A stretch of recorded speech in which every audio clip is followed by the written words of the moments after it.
Wagwan, comment ça va la communauté internet? C'est Yes Indeed pour l'art du trading. On se retrouve cette semaine pour faire le bilan de la semaine 4. Et là, c'est pas n'importe quelle semaine. Comme tu vas le voir, là, on a une semaine assez garnie en annonces économiques, mais pas que. C'est aussi des annonces économiques qu'on n'a pas souvent, donc on va en parler dans la suite de la vidéo. C'est parti, let's go! Donc, ce lundi, à l'heure où je tourne cette vidéo, on n'a aucune annonce économique parce qu'on a un bank holiday, mais ça veut pas dire que le marché va être complètement fermé. On va quand même avoir des marchés qui vont bouger.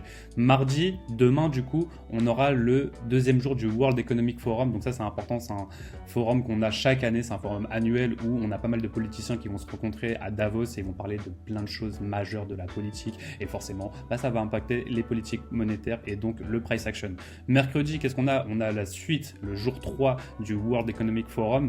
Et à 8h30, là, ça va être très important. On va avoir un discours de Donald Trump. Et en ce moment-là, c'est un petit peu la merde aux États-Unis. Et en dehors des États-Unis, on en parle dans la suite de la vidéo. Ensuite, on a une petite annonce économique sur le marché immobilier le mercredi encore. Et le jeudi, on passe au main event de la semaine. Ce sera le Core PCE Price Index. Ça reste l'inflation. Ça reste l'indicateur préféré de la Fed. Donc, il faut suivre ça de près. On aura les final GDP. Donc, ça, c'est le chiffre final de la croissance aux US. Donc, c'est super important. C'est la croissance trimestrielle. Ensuite, on enchaîne avec une petite annonce économique, Unemployment Claim, qui concerne les allocations chômage qu'on a chaque semaine. Et le vendredi, on finira le World Forum économique. Et on aura aussi les Flash Manufacturing PMI, les Flash Service PMI. Donc, ça reste important parce que ça nous donne aussi un petit aperçu de l'activité économique en temps réel aux États-Unis. Et on aura la révision du sentiment du consommateur à 10h45. Ça, c'est ce qui se passe le vendredi. Donc, qu'est-ce qu'il faut retenir cette semaine en plus du World Economic Forum de Davos qu'on a une fois par année? On a un contexte très tendu. Sur le plan international, Donald Trump accentue la pression commerciale avec les menaces de droits de douane pouvant aller jusqu'à 25% contre plusieurs pays européens, Danemark compris. En gros, le Danemark, ils sont contre l'annexion du Groenland que Trump essaye de récupérer. Et donc, tous les pays qui soutiennent le Danemark, Trump, il va leur mettre la misère avec des frais de douane. Est-ce que ça va passer? Est-ce que ça va passer? En tout cas, ça va être mauvais pour les marchés financiers. Donc, on a la France, l'Allemagne, le Royaume-Uni, etc. Et ça nous emmène dans un bras de fer géopolitique autour du Groenland. Ces annonces sont perçues comme une forme de guerre économique avec un risque réel sur les relations commerciales transatlantiques. Donc, ça va être incroyable. Sur le plan interne, des tensions politiques restent élevées aux États-Unis, notamment autour des questions migratoires et sociales, ce qui alimente un climat d'incertitude. Donc, à l'extérieur et à l'intérieur, c'est la merde aux États-Unis. Donc, ça, c'est très important. Les main events de la semaine, on va les retenir. C'est le discours de Trump. On a aussi le World Economic Forum et on a le Core PCE, l'indicateur préféré de la Fed, ainsi que le chiffre de la croissance trimestrielle. Donc là, on a une grosse semaine et on est vraiment dans un climat d'incertitude. Maintenant que ça c'est dit, on va pouvoir passer à la partie Price Action. C'est parti, let's go! Nous voilà de retour sur TradingView. Ici, on a le SP500 sur la gauche, le Nasdaq sur la droite. On est en monthly, donc une bougie vaut un mois. Et comme on peut le voir sur le Nasdaq, c'est pas très bon signe ce qui se passe. On commence à rentrer dans un marché qui est un petit peu bearish actuellement. Et on peut le voir aussi suite à la divergence qu'on a eue entre le SP500 et le Nasdaq. Donc on voit bien que le SP500, il nous a fait un nouveau all-time high. Il a pris son ancien all-time high et il a pris son previous month high ici. Alors que le Nasdaq, lui, il ne l'a pas pris. Il n'a pas pris son previous month high ni son ancien all-time high. Donc on voit que c'est vraiment pas bon signe pour le Nasdaq. Ceci étant dit, on va passer en weekly.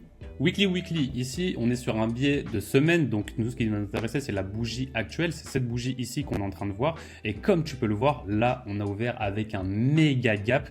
Donc, c'est vraiment un grand New Week Opening Gap. Et on va venir mesurer ça tout de suite. Donc là, sur le Nasdaq, on est sur un New Week Opening Gap qui fait un peu plus de 200 points. Donc 200 points, c'est énorme. Et une petite chose à préciser sur le New Week Opening Gap, quand on a un grand New Week Opening Gap comme celui-ci, on n'est pas forcément obligé de revenir dedans. Donc ça, c'est déjà une très bonne indication pour comprendre la direction du price action cette semaine. Et comme on peut le voir ici, on retravaille ce petit volume in balance ici et on pourrait clôturer sous ce volume in balance cette semaine. Donc ça va être un niveau d'attrait du prix qui va être très intéressant cette semaine. Et comme on peut le voir, on a déjà pris ce bas à l'ouverture du marché. Donc on a exactement la même chose sur le SP500. Lui qui était plus fort que le Nasdaq vu qu'il a pris ses ATH, il n'a pas encore pris ce bas qui correspond au bas que je viens de vous montrer sur le Nasdaq. Mais on retrouve aussi le même volume in balance. Donc pourquoi ici j'ai un œil et ici j'ai un œil pour mes targets sur le SP500 et les mêmes sur le Nasdaq? On va voir ça par la suite dans cette vidéo.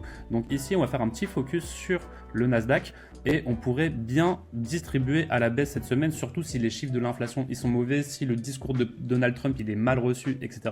On pourrait continuer à distribuer à la baisse et ouvrir encore ce New Week Opening Gap sans repricer dedans. Donc ça, c'est un scénario qui est totalement possible. Maintenant, quand on passe en daily, qu'est-ce qui se passe? En daily, ici, on va pouvoir voir qu'on est toujours dans ce suspension block. Donc ici, ce suspension block, il est très important parce que on n'a pas touché encore la partie inférieure du suspension block où on retrouve un volume imbalance à l'intérieur ici. Donc ça, c'est ma première target cette semaine et ensuite j'ai une target un peu plus basse qu'on ira voir dans la suite de la vidéo. Sinon, qu'est-ce qu'on a en dessous du prix? En dessous du prix, on a également ce volume imbalance qui n'a pas été repricé. Donc si on avance vraiment fortement, on pourrait repricer ce volume imbalance daily et repricer aussi ce volume imbalance, ce BC weekly. Donc on va aller voir ça maintenant. Je crois que c'était un BC weekly, exactement. Donc on pourrait repricer jusqu'à ici pour le Nasdaq.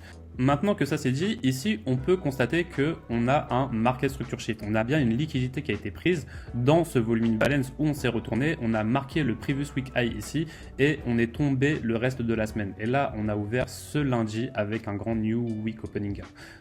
Donc maintenant, si on passe en 1 heure, qu'est-ce qu'on peut voir? On peut voir qu'ici, on a un RTH gap. Pour pouvoir voir ce RTH gap, on va passer en Regular Trading Hours ici et on va se rendre compte ici, en zoomant un tout petit peu, qu'on a un ancien Regular Trading Hours gap qui n'a pas été comblé à 100%. Donc cette partie grisée, c'est la partie qui est inefficace et c'est un Regular Trading Hour gap qui date de décembre. Donc ici, on a un marché qui est complètement inefficace. Et quand je passe sur le SP500 ici et que je mets le même Regular Trading Hours Gap, qu'est-ce qu'on peut voir? On peut voir que dans la partie inférieure du même Suspension Block Daily que je vous ai montré juste avant, on retrouve ce Regular Trading Hours Gap ici. Donc on a un price action qui est vraiment pas efficace à ce niveau-là. Donc le marché, il pourrait drop jusqu'ici. Je m'attends pas forcément à ça sur le SP500 vu qu'il est plus fort, mais sur le Nasdaq, c'est quelque chose qui est totalement possible si on veut continuer à ouvrir le grand New Week Opening Gap orange qu'on a vu ici avec l'ouverture de cette semaine qui est quand même incroyable. Un New Week Opening Gap de plus de 200 points, franchement c'est quand même très mauvais signe pour les indices et étant donné la politique interne et externe de Donald Trump, c'est pas très bon signe. Et donc maintenant si je repasse en daily suite à la prise de cette liquidité dans un volume imbalance daily et ce market structure shift qu'on a eu ici, le changement d'état majeur qu'on a eu là avec ce début de semaine et ce new week opening gap, je mets notre standard deviation ici et entre 1 et 1.5 on peut avoir un retracement juste avant le previous mont flow. Donc ici on pourrait faire un bas de semaine et si on a vraiment des mauvaises nouvelles, on ira chercher directement le previous mont flow. Quand je repasse maintenant en 1 heure, à quoi ça correspond? En 1 heure ici, ça correspond à notre Regular Trading Hours Gap. Donc ici, moi je m'attends à prendre au moins ces deux targets cette semaine. Donc ici, le bas de notre suspension block ici en daily, pourquoi pas, et venir retravailler le RTH de décembre, pourquoi pas. Et ensuite, si on avance encore un petit peu, on pourrait aller chercher le previous mont flow et ce volume balance daily que je vous ai montré au tout début de la vidéo ici, il correspond aussi à un RTH gap, mais celui-ci il date de novembre. Donc on va revenir dans le passé, il date de ce moment-là. Quand on regarde ici ça en daily, on retrouve ici ce volume balance en jaune.